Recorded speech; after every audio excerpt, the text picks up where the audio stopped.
Dua orang beradik, yang satu ibadahnya getol, sholat malamnya, puasa sunnahnya, kalau baca Quran malam terkadang sampai setengah malam dihabiskan untuk ibadah, salat dan tilawah, salat tilawah setiap malam. Sementara yang satu dia nggak sempat bisa salat tahajud. Bahkan terkadang beliau membaca Al-Quran hanya di sisa-sisa waktu. Kenapa? Dia sibuk ngurusin ibunya. Maka berkata yang satu kepada yang lainnya, fa wallah, saya tidak ingin malamku, la uhibbu an takuna lailati bi lailati. Dia mengatakan saya sama sekali tidak pernah riba jika malamku yang seperti ini harus ditukar dengan malam dia. Bayangkan, dia nggak mau malam dia yang mengurusi orang tua, mencuci kotorannya, membersihkan kotoran orang tua, air kencingnya, air beraknya dan sebagainya. Itu lebih nikmat dan lebih besar pahalanya bagi si saudara yang satu ini ketimbang dia melihat kepada saudaranya yang dia sibuk dengan ibadahnya sendiri, dia sibuk dengan dengan salatnya, dengan tilawahnya, karena itu perkara yang sunnah. Wajib atau sunnah? Sunnah. Sementara yang satu dia sedang dalam perkara yang wajib. Makanya sekalipun ada seorang anak yang di masa tua orang tuanya, bagaimana dia seperti perlakukan anaknya sendiri. Ketika orang tuanya buang air kecil, dia cuci, dia mandikan. Ketika orang tuanya buang air besar, dia bersihkan dan seterusnya. Jemaah sekalian, kalau ada orang yang menyatakan ini sebagai bakti, sebenarnya itu masih kurang. Itu masih kurang. Sampai Umar bin Khattab radhiyallahu taala anhu ketika ditanya, wahai Umar, inni laha ba'iruhal mudallal. Wahai Umar, sesungguhnya aku jadikan punggungku ini sebagai ba'ir, tunggangan bagi ibuku. Fahal ra'aitani jazaituha? Maka apakah engkau telah melihat aku telah membalas kebaikannya, telah membalas jerih payahnya dan pengorbanannya? Kata Umar, belum. Wala bitalqatin wahidatin min talaqatiha. Satu kali hentakan nafasnya ketika melahirkanmu itu belum terbalas. Umar, wahai Amirul Mukminin, bukankah saya melakukan sebagaimana dulu orang tuaku memperlakukanku? Ketika aku dulu kecil disuapi, aku juga suapi orang tuaku. Ketika di masa kecil aku dicuci kotoranku, aku juga cuci kotorannya. Ketika di masa kecil aku ditimang, aku disenangkan, aku digendong, aku sebagainya lah. Maka aku juga perlakukan dia sebagaimana aku perlakukan anakku sendiri.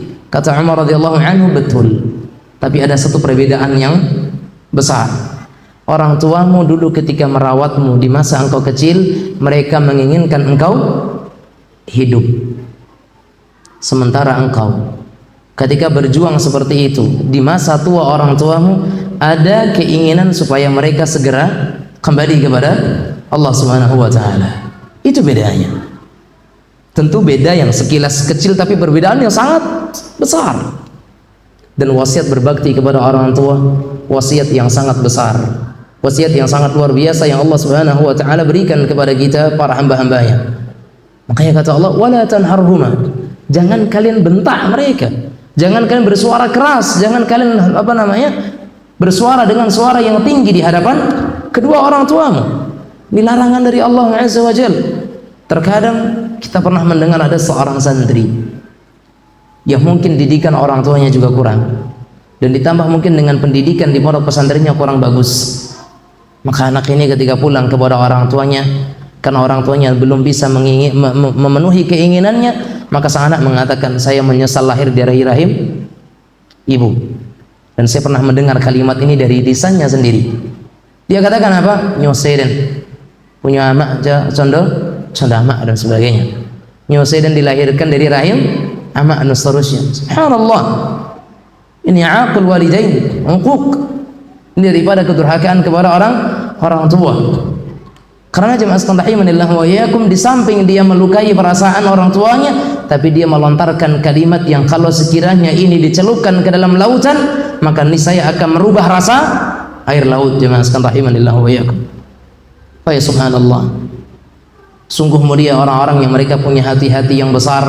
Mereka rela untuk berkorban demi orang tuanya, dan mereka membuang keinginan duniawinya. Uwais Al-Qarni rahimahullah, beliau salah seorang sahabat atau salah seorang tabi'in yang kemudian disabdakan oleh Nabi kita Muhammad SAW bahwasanya beliau akan datang dari Yaman. Dikatakan kepada Umar, kalau engkau sempat bertemu dengan orang-orang, dengan gerombolan dari Yaman dan kemudian engkau bertemu dengan Uwais, minta doanya, karena doanya mustajab.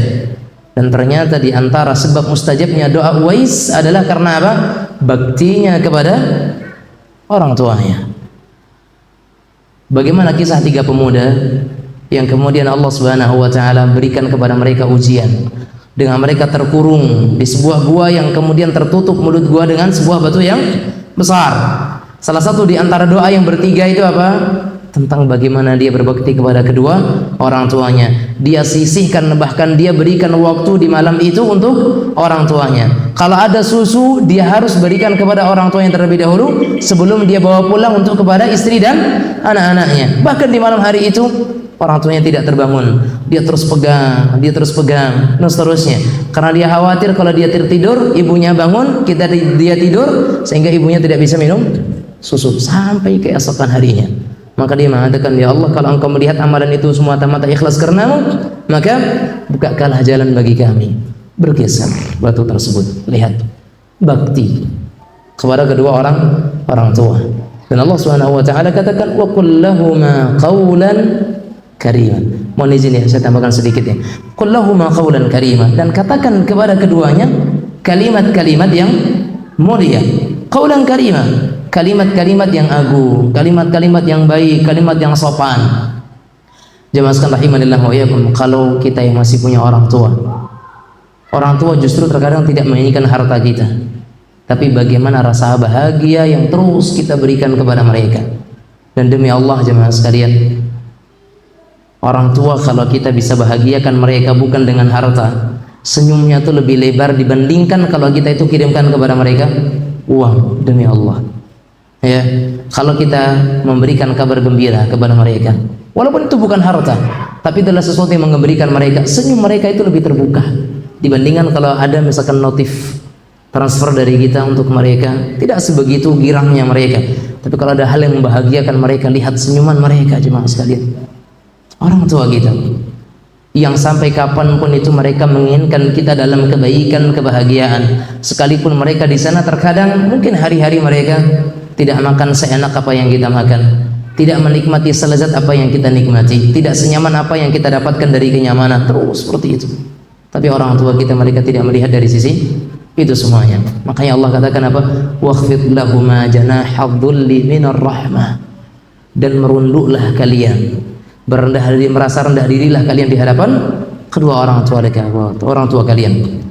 Ya kan? Kata Allah Azza wa Jalla, wa qur rabbirhamhuma kama rabbayani saghira, dan katakan kepada Allah, wahai Rabbku, kasihilah mereka berdua sebagaimana keduanya dulu mengasihiku di waktu kecil.